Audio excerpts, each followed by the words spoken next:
2024-yil iyun oyida Prezidentimiz Shavkat Mirziyoyevning Turkiya Respublikasiga rasmiy tashrifi chog'ida ikki tomonlama savdo-iqtisodiy hamkorlikni yanada mustahkamlash borasida tarixiy ahamiyatga molik kelishuvlarga erishildi. Aynan shu uchrashuvlar doirasida qishloq xo'jaligi sohasida ham xalqaro tajriba va standartlarni joriy etish bo'yicha O'zbekiston Respublikasi Qishloq xo'jaligi vazirligi va Turkiyaning nufuzli Eco-Inspect kompaniyasi bilan birgalikda mamlakatimizda organik va Global Gap standartlari talablarini joriy etish hamda mutaxassislar tayyorlash bo'yicha yangi markaz tashkil etish borasida kelishuvga erishildi. Tez orada nafaqat O'zbekistonda, balki Markaziy Osiyoda yagona bo'lgan ACS Bio Certification xalqaro sertifikatlash markazi tashkil qilindi va Samarqand Agroinnovatsiyalar va tadqiqotlar institutida maxsus o'quv kurslari faoliyati boshlandi. Bugungi kungacha tan olib aytishimiz kerakki, mana shu xalqaro standartlar, masalan, organik standart deymizmi, Global Gap deymizmi, bu kabi standartlarni bizlarning xorijiy ekspertlar tomonidan amalga oshirilib kelmoqda. Qishloq xo'jaligi vazirligi tashabbusi bilan Turkiyadan qishloq xo'jalik mahsulotlarini standartlash, organik, Global Gap standartlarini berish, O'zbekistonda joriy qilish bo'yicha o'quv seminarlari tashkil qilingan. Mana shu o'quv seminarlarda Turkiyaning Eco-Inspect mas'uliyati cheklangan jamiyati bilan birgalikda mana bugun Samarqand Agroinnovatsiyalar va tadqiqotlar instituti, qolaversa qo'shni institutlar, masalan, Agrobiotexnologiyalar va oziq-ovqat xavfsizligi instituti, Samarqand veterinariya meditsinasi universitetidan bir necha xodimlar, mutaxassislar jalb qilgan holatda mana shu vazirlik vakillari bilan birgalikda mana shu seminar tashkil qilingan. Bu seminarda 20 ga yaqin xodimlar o'qiyapti. Bular nimani o'qiyapti? Bular kelajakda mana shu o'zimizni mahalliy sertifikat beradigan organning bir bo'lagi bo'lib hisoblanadi. Ya'ni ular inspektorlar, nazoratchilar va mana shu sertifikat bera oladigan tashkilot vakillari bo'lib hisoblanadi. Buning uchun mana vazirligimiz tashabbusi bilan mana shu institutimiz hududida ham laboratoriyalar tashkil etish belgilangan. Bizlar endi mahsulotlarni bu yerda inspektorlarimiz olingan namunalarni nafaqat xorijga olib bormasdan mana shu O'zbekistonda o'zida, Samarqandda o'zida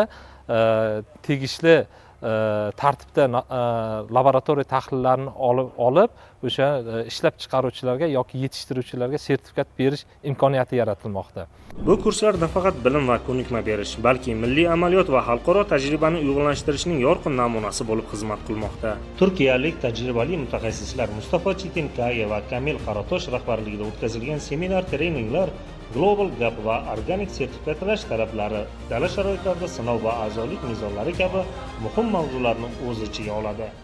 Bugün buradaki bulunmamızın sebebi Samarqand Agroinnovatsiyalar va tadqiqotlar institutida Global Gap va organik standartlari bo'yicha bilim va tajribamizni bo'lishayotganimizdan g'oyat mamnunmiz. Har bir mashg'ulot orqali nafaqat sertifikatlash talablarini o'rgatmoqdamiz, balki xalqaro tajribani milliy sharoitlarga uyg'unlashtirish yo'llarini ham ko'rsatmoqdamiz. Bu sertifikatlar bugun qishloq xo'jaligi mahsulotlarining jahon bozorida tan olinishi va yuqori baholanishi uchun zarur asosdir. Organik mahsulot yetishtirish esa kelajak avlodga sog'lom hayot va toza atrof muhit qoldirish yo'lida eng muhim qadamlardan biridir. Temellerinde kurulmuş ve aynı zamanda işçilerin iş sağlığı ve güvenliği temellerinde kurulmuş olan bir standarttır. Bugun bu kurslar orqali xalqaro miqyosda tan olingan bilim va tajribaga ega yangi avlod mutaxassislari yetishib chiqmoqda. Ular imtihonlarni muvaffaqiyatli topshirib, guvohnomalarga ega bo'ladilar va endilikda yurtimiz mahsulotlarini jahon bozoriga sifatli va raqobatbardosh tarzda olib chiqishda muhim rol o'ynashadi. Har bir sertifikat bu nafaqat hujjat, balki sifat, ishonch va imkoniyat misolidir. Aytish kerak, institut hududida tajriba maydonlari mavjud bo'lib, nafaqat mutaxassislarga, balki talabalarga ham organik mahsulotlar yetishtirish borasida dalaning o'zida amaliy darslar o'tiladi. Organik dehqonchilikda biz o'sha pestisidlardan foydalanmasligimiz yoki bo'lmasa o'g'itlardan foydalanmasligimiz bizning hosildorligimizga ta'sir qiladi-ku degan narsa qo'yiladi. Bu to'g'ri. Masalan, fermerlarimiz ham har doim shunaqa savol berishadi-da. Bizlar deydi 2 yillab o'sha o'g'itni bermasak yoki bo'lmasa hasharot bilan, zarar kunanda bilan qarshi kurashmasak, biz qanday qilib mineral o'g'it, kimyoviy o'g'itlarni bermasak mahsulot yetishtirishimiz kerak degan narsa qo'yapti-da. Buni albatta yechimi bor. Masalan, qishloq organik dehqonchilikda shunday narsa borki, masalan, 1165-sonli o'sha organik dehqonchilik mahsulotlarini qishloq xo'jaligini joriy qilish bo'yicha standart talablarida aytilyaptiki, siz faqat kimyoviy o'g'itlarni bermasligingiz kerak, sintez mahsulotlarini bermasligingiz kerak va pestitsidlarni bermasligingiz kerak. Lekin u yerga sizga konkretni qilib qo'yib qo'yilgan, ro'yxat berilgan. Birinchi ilovada aytaylik, organik o'g'it sifatida beriladiganlarning ro'yxati, pestitsid sifatida qo'llanishi mumkin bo'lganlar ro'yxati. Misol uchun oddiygina o'rgimchakkanaga nimadan foydalanish mumkin? O'rgimchakkanaga misol uchun piyozni yog'i deymiz, piyozni suvi yoki bo'lmasa aytaylik, boya domla siz ham aytib o'tdingiz, o'sha sarimsoq piyozni suvi. Bu ham haqiqatan o'sha pestitsid ta'sir xususiyatiga ega. Agroinnovatsiyalar instituti, ilmiy tadqiqot instituti domla birgalikda mana sarimsoq piyoz o'simligida organik o'g'it sifatida nimadan foydalanilgan? Aytaylik, to'liq hayvon go'nglaridan foydalanilyapti. Hayvon go'nglaridan foydalanish yoki o'simliklarning mahsulotlaridan olingan stimulyatorlar bor. Bu stimulyatorlarni qo'llash ham hosildorlikni oshirishda katta ahamiyatga ega bo'ladi. Yoki bo'lmasa juda ko'p tabiatdagi organik dehqonchilik o'zi vaqti tabiat bilan uyg'unlashib yetishtirishda bunda. Masalan, tabiatda o'simliklarga hech kim dori sepmaydi-ku, himoya qilmaydi-ku. Hasharotdan himoya qilmaydi masalan. Yoki bo'lmasa unga hech kim borib o'g'it bermaydi. Hasharotdan himoya qiladigan narsa nima? Tabiatda o'zi xonqizi qo'ng'iziga o'xshagan, gidrobrakonga o'xshagan faktorlar bor. Biologik kurashuvchi faktorlar. Bulardan foydalaniladi. Yoki bo'lmasa tuzoqlar qo'yiladi. Har bir hasharot turlariga qarab, zararkunandalarga qarab mana shunday amalga oshirish mumkin bo'ladi. Aslida xalqaro standartlarni joriy etish bu oddiy qog'ozbozlik emas, bu mahsulot sifatini oshirish, iste'molchi ishonchini qozonish va milliy iqtisodiyot poydevorini mustahkamlash yo'lidagi fidokorona mehnatdir. Har bir sertifikat O'zbekiston mahsulotlari uchun ochilgan yangi bozor, xalqaro miqyosda tan olingan ishonch ramzidir. Bugungi kungacha O'zbekistonda bunday organ shakllantirilmagan va O'zbekistonda birinchi bo'lib bu organni shakllantirdik va mutaxassislarni olib keldik albatta va mutaxassislar bevosita mahalliy mutaxassislarni yetishtirish uchun mana 2 oy davomida o'qishlarni jalb qilinyapti va dastlabki fermer xo'jaliklari deymizmi yoki bo'lmasa tashabbuskorlar tomonidan murojaatlarni qabul qildik, ular bilan shartnomalar amalga oshirdik.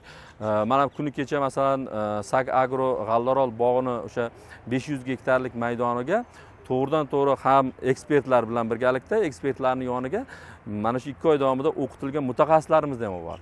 Va dala sharoitida bular qanday qilib audit qilish kerakligi, qanday qilib aytaylik o'sha talabgorning bergan savollariga javob berish kerakligi, qishloq xo'jalik mahsulotlarini yetishtirayotgan fermerlarga nimalarga e'tibor berish kerakligi, umuman olganda risk analizi nimaligini oddiy qilib tushuntiradigan bo'lsak, ko'ra oldik. Organik dehqonchilikda bu birdaniga bo'ladigan narsa emas. Ya'ni bu masalan bog'dorchilik sohasida aytaylik 3 yillik o'tish davri bor. 3 yil davomida yetishtirilgan mahsulotlarga hech qanday kimyoviy preparatlar qo'llamaslik kerak.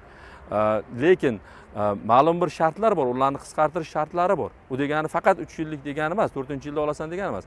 Misol uchun dalada haqiqatan avval ekin ekilmagan bo'lsa yoki bo'lmasa bog'da preparatlar qo'llanilmayotgan bo'lsa va qo'llanilmaganligini dalillar asosida ko'rsatib bera olsa, u yerga borgan ekspert borib dalani aylangan paytda tuproq analizlarini o'tkazgan paytda shuni qanoatlantira olsa, aytaylik 1-2-yildan ham organik sertifikatini olishi mumkin. Xalqaro standartlarga asoslangan taraqqiyot sari qo'yilgan har bir qadam kelajagimiz uchun eng qimmatli sarmoyadir. O'zbekiston bugun nafaqat o'zining agrar salohiyatini dunyoga namoyon etmoqda, balki xalqaro maydonda ishonchli hamkor sifatida o'z o'rnini mustahkamlab bormoqda.